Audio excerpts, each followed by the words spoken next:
Hello दोस्तों, जैसा कि आपने थंबनेल में देख ही लिया होगा, एलगी का मैं फास्ट सीरीज शुरू किया हूँ। यहाँ पे मैं बेसिक से टॉप लेवल तक जाऊँगा। इसका आज पार्ट 1 वीडियो लाया हूँ। इसमें टोटल 30 एमसीक्यू करेंगे और यह वीडियो 15 मिनट से भी कम समय में कंप्लीट किया जाएगा। सो बी रेडी एंड ये सीरीज आपको लगातार मिलेगी और देखेंगे। इसमें फटाफट क्वेश्चन को देखेंगे।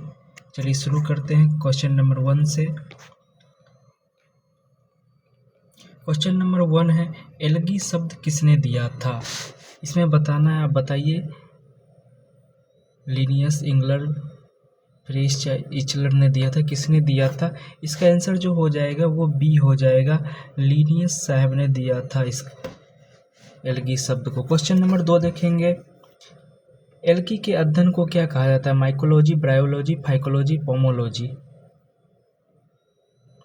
तो एलगी के अध्ययन को हम कहते हैं फाइकोलॉजी।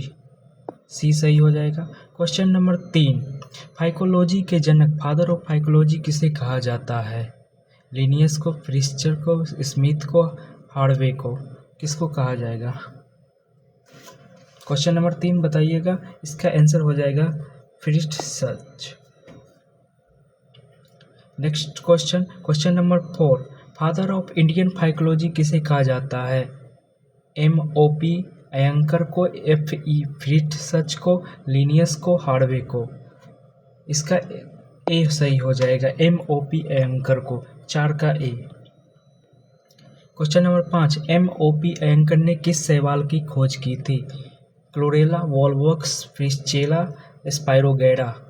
इसका सी सही हो जाएगा, Fritschiella. Next question, FE Fritsch द्वारा लिखी गई प्रसिद्ध पुस्तक का नाम क्या है? Algae of the world, structure and reproduction of algae, botany of algae, phycology and evolution? इसका बी सही हो जाएगा, structure and reproduction of algae. Next question की तरफ चलते हैं। Question number 7। क्वेश्चन नंबर 7 में एलगी कैसे होते हैं? हेटेरोट्रॉपिक, स्पोरोफाइटिक, ऑटोट्रॉपिक या पैरासाइटिक? इनमें से बताना है कि एलगी कैसे होते हैं। क्वेश्चन नंबर 7 का सी हो जाएगा, ऑटोट्रॉपिक होते हैं। ये फोटोसिंथेसिस करते हैं और अपना खाना खुद बनाते हैं। नेक्स्ट क्वेश्चन की तरफ चलते हैं। क्वेश्चन नंबर 8, एलगी को किस रूप में जाना जाता है? Heterotrophic thallophyta, autotrophic thallophyta, sporophytic thallophyta, parasitic thallophyta? Question number 8 का बी हो जाएगा, ऑटोट्रॉपिक थाइलोफाइटा। मतलब ये ऑटोट्रॉप फोटोसिंथेसिस होगा और ये थैलोफाइटा होगा। मतलब कि इसमें आपको जड़, तना, पत्ती की संरचना नहीं दिखेगी। इसमें नहीं होती है, जड़, तना, पत्ती की संरचना नहीं होती, लेकिन इसमें देखने पर मतलब लगता है कि हाँ है, लेकिन होती नहीं है। रियल में होती नहीं है, लेकिन दिखती है कि हाँ है, काल्पनिक रूप से। तो नेक्स्ट क्वेश्चन की तरफ चलते हैं। क्वेश्चन नंबर 9, एलगी किस समूह में शामिल किए जाते हैं? Phanerogams, gymnosperm, cryptogams, angiosperm? Question number 9 बताइएगा। इसका सही हो जाएगा क्रिप्टोगैमस। क्रिप्टोगैमस मतलब कि इसमें फूल नहीं खिलते हैं। क्वेश्चन नंबर 10, एलगी को नन इम्ब्रोयोफाइटा क्यों कहा जाता है? इनमें बीज नहीं बनते, इनमें बीज बनते हैं, इनमें फूल बनते हैं, इनमें भ्रूण नहीं बनता है, इनमें जड़ें नहीं होती है। क्वेश्चन नंबर 10 बताइएगा कि नन इम्ब्रायोफाइटा क्यों कहा जाता है? क्योंकि इसमें भ्रूण नहीं बनते। क्वेश्चन नंबर 10 का सी हो जाएगा। क्वेश्चन नंबर 11, एलगी को नॉन वेस्कुलर प्लांट क्यों कहा जाता है? इनमें क्लोरोफिल नहीं होता, इनमें जाइलम फ्लोएम नहीं होता, इनमें सेल वॉल नहीं होता, इनमें नाभिक नहीं होता है। बताइए कौन इसका सही हो जाएगा? नॉन वेस्कुलर प्लांट क्यों कहा जाता है? इसका बी सही हो जाएगा कि इनमें जाइलम फ्लोएम नहीं होता है। क्वेश्चन नंबर 12, एलगी की सेल वॉल मुख्यतः किसकी बनी होती है? काइटिन की, पेक्टिन की, सेलुलोज की, लिग्निन की? तो एलगी का जो सेल वॉल होता है वो सेलुलोज की बनी होती है। 12 का सी। नेक्स्ट क्वेश्चन पर आएंगे। क्वेश्चन नंबर 13, एलगी में मुख्य रिजर्व फूड मटेरियल क्या होता है? Glycogen, starch, inulin, cellulose?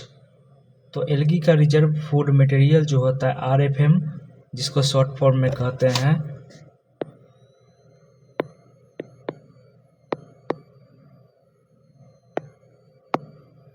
वो क्या हो जाएगा, वो सेलुलोज हो जाएगा, नहीं स्टार्च हो जाएगा।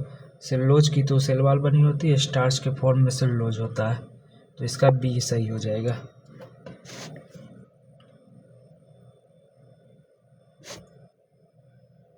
इसका स्टार्च हो जाएगा। जब फूड मटेरियल स्टार्च के फॉर्म में आपको ग्लाइकोजन देखने को मिलता है,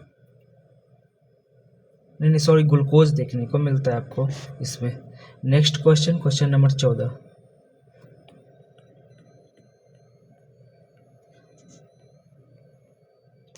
एल्गी किस किंगडम या ग्रुप से बिलोंग करता है? एनिमेलिया, फंगी या protista and Plantae and Monera. तो ये जो एल्गी होता है ये प्रोटिस्टा और प्लांटी दोनों में देखने को मिलता है। इसका 14 का सी सही हो जाएगा। 15 का आपको बताना है कि निम्नलिखित में कौन से एक्वाटिक एल्गी है, जलीय एल्गी कौन सा है इसमें से? उलोथ्रिक्स, स्पायरोगैरा, ओडोगोनियम या उपरोक्त में से सभी। तो यहाँ पर जो जलीय हो जाएगा आपको उलोथ्रिक्स भी देखने को मिलेगा, स्पायरोगैरा भी देखने को मिलेगा, ओडोगोनियम भी देखने को मिलेगा। यहाँ पे उपरोक्त में से सही हो जाएगा, सभी देखने को मिलेगा जलीय। नेक्स्ट क्वेश्चन की तरफ कहते हैं, निम्नलिखित में से कौन से जलीय एल्गी है? इसमें से बताना है कि एक्वाटिक एल्गी कौन सा है, बैट्रिकोस्पर्म, चारा या वॉलवॉक्स या उपरोक्त में से सभी। तो इसमें से आपको बैट्रिकोस्पर्म भी देखने को मिलता है, जो कि आपको ये ज़्यादातर आपको समुद्री पानी में देखने को मिलेगा, लेकिन ये फ्रेश वाटर में भी मिलता है। और चारा भी आपको मिल जाएगा, ये एक्वाटिक एल्गी हो जाएगा, और वॉलवॉक्स ये भी हो जाएगा। मतलब कि ऑल उपरोक्त में से सभी, डी हो जाएगा इसका आंसर। क्वेश्चन नंबर 70 की तरफ चलते। 17 में क्या कह रहा है, निम्नलिखित में से कौन सी एल्गी सामान्यतः जलीय आवास में पाई जाती है? मतलब यहाँ भी बोल रहा है कि एक्वाटिक में कौन सा एल्गी पाया जाता है, उल्वा या स्पायरोगैरा या चारा। तो इसका भी आंसर डी हो जाएगा, सभी। नेक्स्ट क्वेश्चन है, निम्नलिखित में से कौन सी एक्वाटिक एल्गी, इसमें भी आपको एक्वाटिक एल्गी बताना है। जितनी भी एक्वाटिक एल्गी है लगभग सब मैं कराने की कोशिश कर रहा हूँ, आपको इस फॉर्म में अच्छे से याद भी हो जाएगा। तो इसमें 18 का जो हो जाएगा वो रिवोरिया हो जाएगा, रिवोरिया। क्वेश्चन नंबर 19 की तरफ देखते हैं, निम्नलिखित में से कौन से जलीय एक्वाटिक एल्गी हो जाएगा? क्लोरेला, एनाबीना, और उसके बाद ग्लेटोरिका और रिवोलरिया। तो इसमें से जो 19 का जो हो जाएगा, आपको 19 का आपको देखने को मिल जाएगा यहाँ पे, ये और ये दोनों हो जाएगा,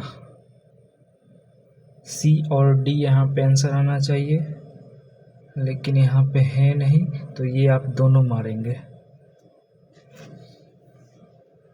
क्वेश्चन नंबर 20, किस एल्गी में सितारनुमा स्टार शेप्ड क्लोरोप्लास्ट पाया जाता है? उलोथ्रिक्स या ओडोगोनियम या जिनेमा या चारा। तो इसका जो आंसर हो जाएगा वो सी हो जाएगा। जिनेमा जो होता है वो स्टार शेप्ड या सितारनुमा, इसमें क्लोरोप्लास्ट पाया जाता है। नेक्स्ट क्वेश्चन की तरफ चलते हैं। क्वेश्चन नंबर 21 क्वेश्चन में कह रहा है कि लार्जेस्ट प्लांट सेल कौन सी होती है? क्लोरेला या एसेटेबुलेरिया या उलोथ्रिक्स या स्पायरोगैरा। तो लार्जेस्ट प्लांट सेल की बात करें तो इसमें हो जाएगा आपको एसेटेबुलेरिया। क्वेश्चन नंबर 21 का बी सही हो जाएगा। नेक्स्ट क्वेश्चन की तरफ चलते हैं। लार्जेस्ट एल्गी पूछ रहा है इसमें लार्जेस्ट प्लांट सेल था इससे पहले वाले में, और इसमें लार्जेस्ट एल्गी पूछ रहा है। माइक्रोसिस्ट, क्लोरेला, माइक्रोसिस्ट्स एंड स्पायरोगैरा। यहाँ पे दो एक ही चीज़ दिया हुआ है, और इसका जो आंसर सही हो जाएगा ये दोनों सही हो जाएगा, क्योंकि लार्जेस्ट एल्गी जो होता है वो माइक्रोसिस्ट होता है। तो क्वेश्चन नंबर 22 का ये भी सही है और ये भी सही है, क्योंकि दोनों एक ही चीज़ है। क्वेश्चन नंबर 23 पे चलते हैं। लाल सागर, रेड सी के लाल रंग के लिए कौन सा एल्गी जिम्मेवार होता है? Nostoc, Trichodesmium, Chlorella, Spirogyra. जो लाल सागर होता है वो किस एल्गी के कारण लाल दिखाई देता है, ये बताना है। तो इसका जो आंसर हो जाएगा वो ट्राइकोडेशियम बी हो जाएगा 23 का। नेक्स्ट क्वेश्चन की तरफ चलते हैं। 24 नंबर क्वेश्चन में आपको क्या कर रहा है, निम्नलिखित में कौन सी मैरीन वाटर एल्गी है, मतलब कि समुद्री पानी में पाए जाने वाले एल्गी कौन सा है। इसमें सार्गसम हो जाएगा, डाइकोटा हो जाएगा, उलोथ्रिक्स हो जाएगा या ए एंड बी। तो उलोथ्रिक्स के बारे में पढ़ा था अभी, वो एक्वाटिक एल्गी में था, फ्रेश वाटर में हो गया वो। और ये आपको सार्गसम और डाइकोटा, तो ये आप दोनों आपको ए एंड बी आपको जो मिलेगा ये मैरीन वाटर एल्गी में मिलेगा। नेक्स्ट क्वेश्चन की तरफ चलते हैं।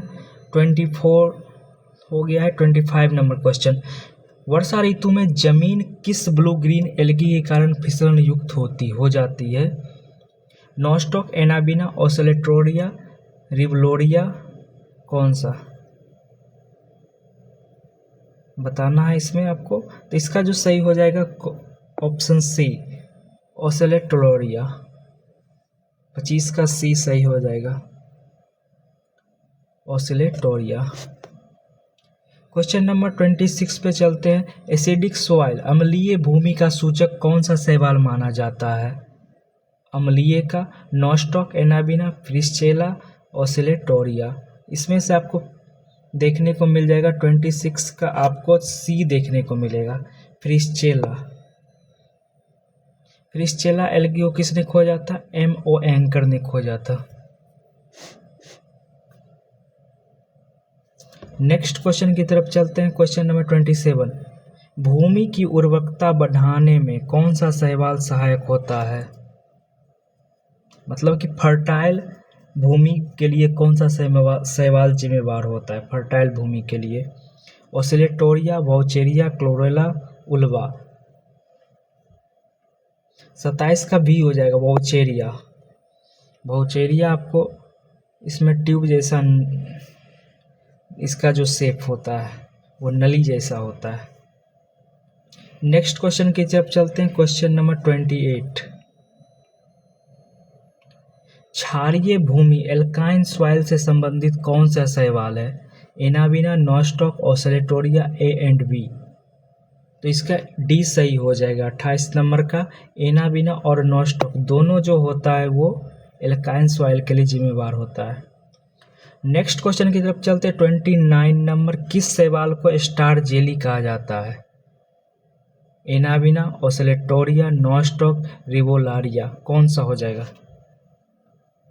तो इसका जो आंसर हो जाएगा सी सही हो जाएगा, नॉस्टॉक 29 का। ये स्टार जेली इसे कहा जाता है।